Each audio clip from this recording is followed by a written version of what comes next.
Timothy Chariot on the inside. And Nader coming wide for Portugal. Nader for Portugal from Wightman on the... Jake Wightman was once untouchable, the world champion, the golden boy of British middle distance running, the man who took down the unbeatable Jakob Ingebrigtsen in 2022 to claim the 1,500 meters world title. But behind the medals and the cheers came years of silence, struggle, and doubt. Because what followed that victory wasn't glory. It was pain, surgery, and a journey that nearly ended his career. After 2022, Jake's body betrayed him. A fractured foot was the first blow, followed by Achilles issues, shin splints, and hamstring tears. Then came the knee, the one injury that almost broke him for good. By 2023, he'd missed the World Championships. By 2024, he was forced to sit out the Paris Olympics, watching the sport he loved unfold without him. Every step hurt, every recovery felt slower than the last. For 2 years, his life became a cycle of rehab rooms, therapy bands, and what-ifs. And yet, that wasn't the hardest part. The emotional toll hit harder. His longtime coach and father, Jeff Wightman, the same man who had guided him to his world title, became part of the pain. The two parted ways, professionally and personally strained by frustration and different visions for recovery. Jake moved to Manchester, leaving the comfort of his home and his training setup to be closer to his physiotherapist. He underwent knee surgery to trim his meniscus, and in his darkest moments, he admitted to himself, if this comeback didn't work, it was over. "If I get knocked out of these heats, I think I'm done," he confessed. Those words hung heavy. For an athlete who once ruled the world, the idea of giving up felt unimaginable. But every athlete has a breaking point, and Jake had reached his. Then came 2025. The World Athletics Championships in Tokyo offered one last chance, a test not just of fitness, but of belief. Jake entered the competition quietly, no fanfare, no headlines proclaiming a comeback. But as the heats began, something clicked. The rhythm returned. The stride felt smoother. The fire, long dimmed, began to burn again. He made it through the heats, then the semis, defying every doubt that had haunted him for years. And when the gun fired for the 1,500 meters final, Wightman looked like a man reborn. The race unfolded with tension. Dutch favorite Niels Laros set the early pace, while Kenya's Reynold Cheruiyot and Britain's Josh Kerr, Wightman's compatriot and 2024 Olympic champion, hovered in the pack. Kerr, however, would soon pull up injured, his stride faltering, leaving the race wide open. Wightman stayed calm, tucked in behind the leaders, biding his time. The crowd roared as the bell rang for the final lap. Then, with 200 meters to go, Jake made his move, the same fearless surge that had carried him to gold 3 years earlier in Eugene.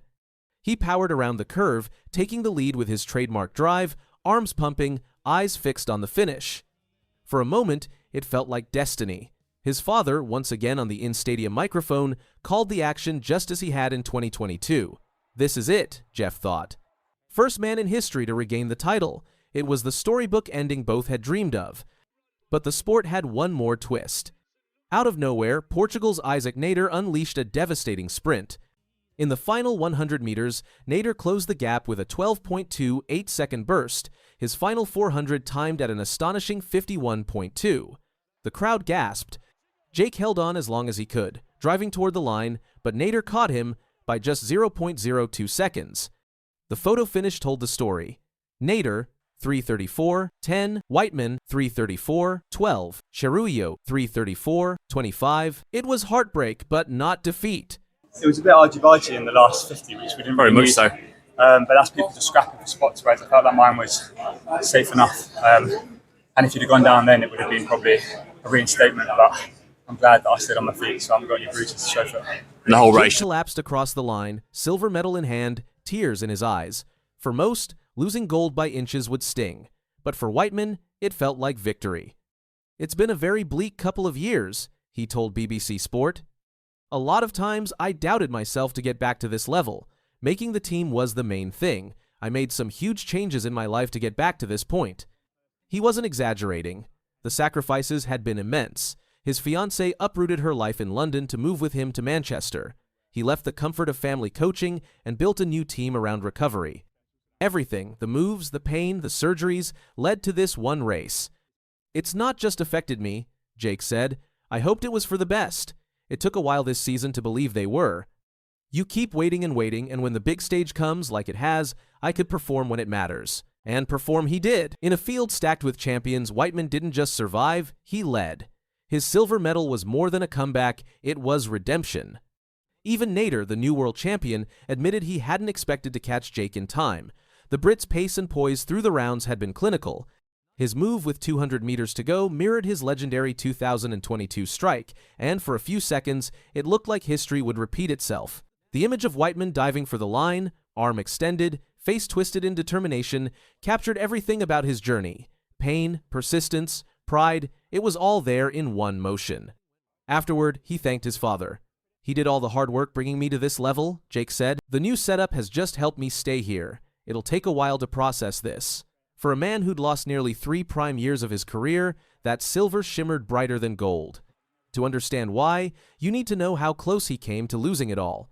In 2023, he couldn't even jog pain-free. Every run felt like a test of endurance just to reach the start line. "I got a little PTSD, almost," he admitted, recalling the constant setbacks. But Wightman refused to stop. Every setback became a reason to push harder. Every scar was proof he still cared. "I just kept believing that karma would come back and give me a bit of luck," he said. "I'm happy I proved the persistence was worth it." By the time he stood on the Tokyo podium, silver medal around his neck, it wasn't about placement anymore. It was about survival. "For me, this is a gold," he said with a smile. Just getting on the start line in a championship final is gold. His father echoed that sentiment.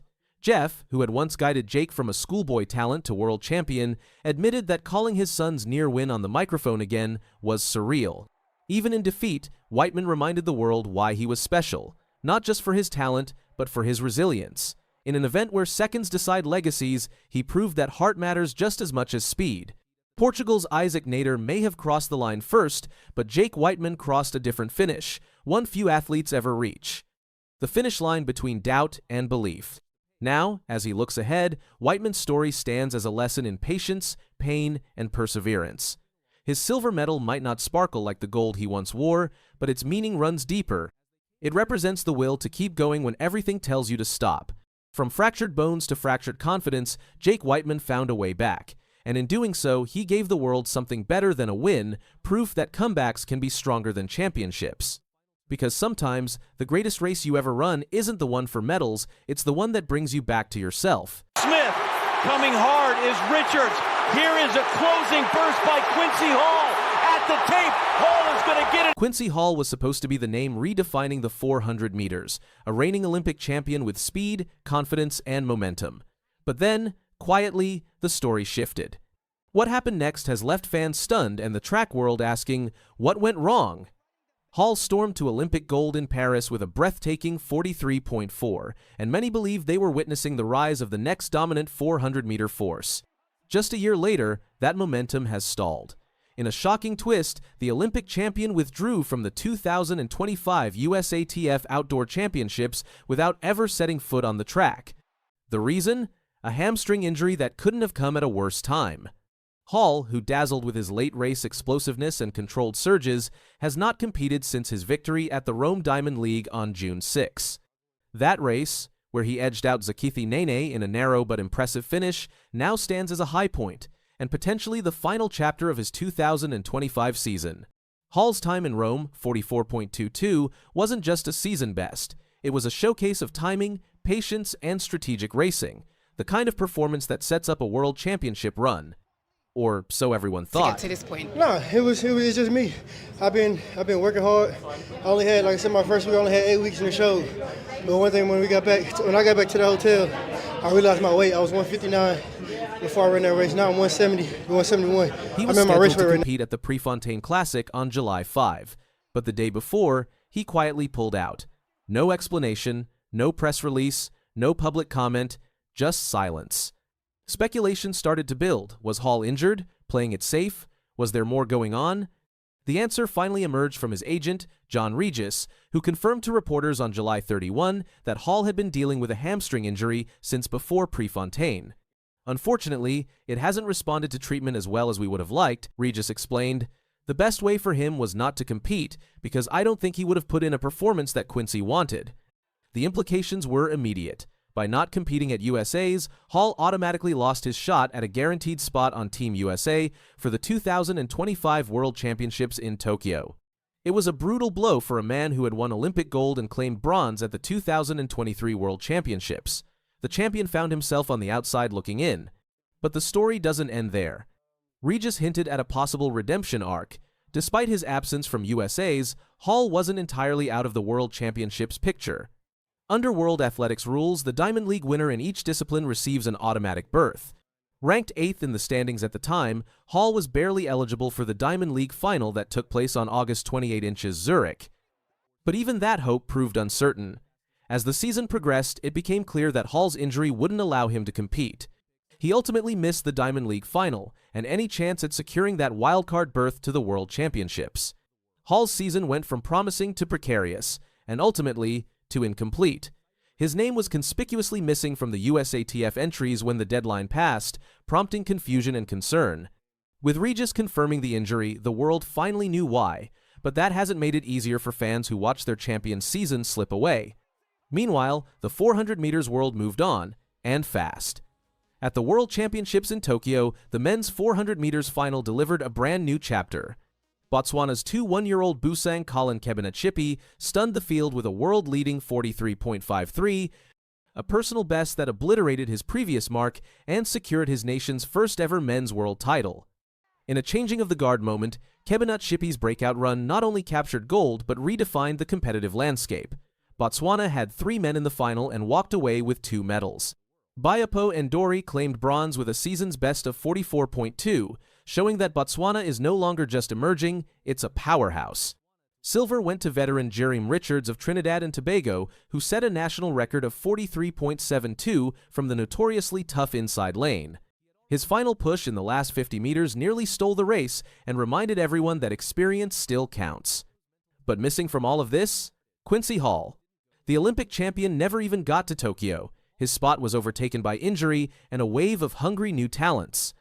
Athletes like Kebinetshipi, Richards, and Ndori took full advantage of the vacuum left by Hall and other top names like Matthew Hudson-Smith, Muzala Samukanga, and South Africa's Zakithi Nene, who faded late despite entering Tokyo with the season's fastest time. This wasn't just a race, it was a reshaping of the 400 meters hierarchy. And perhaps the most painful part? This was supposed to be his year. After peaking in Paris, medaling in Budapest, and beginning 2025 with measured performances, his trajectory looked like a straight shot to Tokyo dominance, holding off a charging Nene by 1/100th of a second. It was a race that screamed, "I'm ready." But readiness isn't enough when your body says otherwise, and Hall's hamstring made the call. The conversation has now shifted to what's next. Hall watched from the sidelines as the new era of 400 meters sprinting took off without him. The season he envisioned never materialized, replaced instead by a story of what might have been. The track world was split at the time. Some believed Hall should take time to heal, avoid further injury, and aim for next season. Others argued that if he could run, he must, because athletes live for these moments. For Hall, the decision was ultimately made for him by his injury. Meanwhile, Kebinetshipi's rise became one of the year's greatest stories. Barely 21 and long seen as a relay specialist, he now stands atop the world. His journey from semi-final doubt to national hero was fast-tracked in Tokyo. After missing the Olympic final by 1 place last year, he came back stronger. His coach reminded him before the semis, "This is your time to shine." And shine he did. Hall's absence allowed stories like these to take center stage. Even Jackery Patterson of the US, who reached the final despite training while working at UPS, became a fan favorite. His journey from warehouse floors to the world's biggest track was inspiring, even if he finished 7th. So what happens next for Quincy Hall? His 2025 season ended with Rome as the only chapter, a beautiful chapter but a lonely one. The good news? He's still only 26. There's time. He has talent, experience, and championship pedigree that doesn't fade overnight. But injuries are unforgiving, and in track and field, the margins are razor thin. One missed race can change everything. One injury can reset a career. Hall once said, "You are going to see something. I want to be the best." Those words carry weight now. The year's world has witnessed a changing of the guard. New champions have emerged. The competitive landscape has shifted. But for Quincy Hall, the race isn't over. He's not just fighting to get back on track, he's preparing for his comeback. and when he returns, the clock will be ticking once again. Coming wide for Portugal. Nader for Portugal from Wightman on the line. What a run. What a finish. This underestimated runner from Portugal just shocked the entire track world. Isaac Nader looked up at the scoreboard in Tokyo, and his face showed pure disbelief. He had just beaten some of the best 1,500-meter runners on the planet, and even he couldn't believe what he'd done. The 2025 World Athletics Championships in Tokyo gave us one of the craziest races in track and field history. And trust me, the men's 1,500 meters has seen some wild finishes. But what happened on that hot September night? Nobody saw it coming. Let me take you back to the starting line. 14 men stood ready to race. Big names, past champions, rising stars, and then there was Isaac Nader from Portugal. Most people watching had no idea who he was. He was ranked 8th in the world. He had never won a medal at any major championship, ever, not even as a junior. The odds of him winning? 50-1. That's the kind of number you see on a horse nobody thinks will finish the race. But here's the thing about Isaac Nader. He believed in himself when nobody else did. Before the race, he told himself something simple but powerful. I was either going to finish 14th or I was going to finish first. No middle ground, all or nothing. Now, to understand just how crazy this victory was, we need to talk about who wasn't there and what went wrong for the favorites. The field was missing some huge names. Yared Nuguse from America won bronze at the Paris Olympics just a year before. He didn't even make it to Tokyo because he finished 5th at the US Championships. Then there's Jakob Ingebrigtsen from Norway. This guy won Olympic gold in this exact stadium back in 2021. He's a superstar, but he got hurt. His Achilles was bothering him all summer. He tried to race in Tokyo and didn't even make it out of the first round. Gone, just like that. And Cole Hawker, he shocked the world by winning gold in Paris, but in Tokyo he got disqualified in the semifinals. The officials said he pushed and jostled another runner on the home straight. So he was out too. That left Josh Kerr from Great Britain as the big favorite. Kerr was the defending world champion from 2023. He got silver in Paris. He was strong, confident, and ready. Before the final, he even warned everyone to prepare for a real battle for whoever wants to come and take it off me. He looked relaxed on the starting line, all smiles, but his body had other plans. About 900 meters into the race, something went wrong. Kerr started hopping, then grimacing. His calf seized up. You could see the pain on his face. He kept running, but he was done. He finished dead last, more than 30 seconds behind the other runners.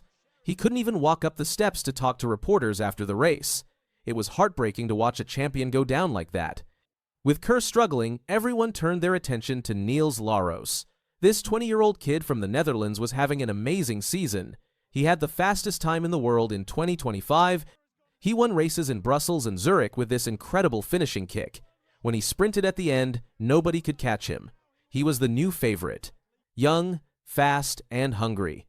But championship racing is different. The pressure is different. And sometimes, what works in regular races doesn't work when the whole world is watching. The other big name in the race was Jake Wightman from Great Britain. Now, Jake's story deserves its own movie. He won the World Championship back in 2022 inches Eugene. But then everything fell apart. In 2023, he fractured his foot. In 2024, he tore his calf, then his hamstring. That ruled him out of the Paris Olympics. Then, in February 2025, he tore his meniscus and needed surgery. Jake is 31 years old. That's old for a middle-distance runner. And he wasn't just dealing with little injuries. These were big ones, 2 months out each time. He said it felt like he had PTSD from all the breakdowns. He would start feeling a little problem and think, here we go again, my season is over.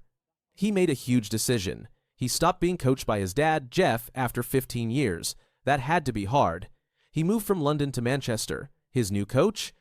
John Hardigan, who happens to be the father of his fiancée, Georgie. They completely changed his training. Fewer miles, more cross-training, less intense sessions.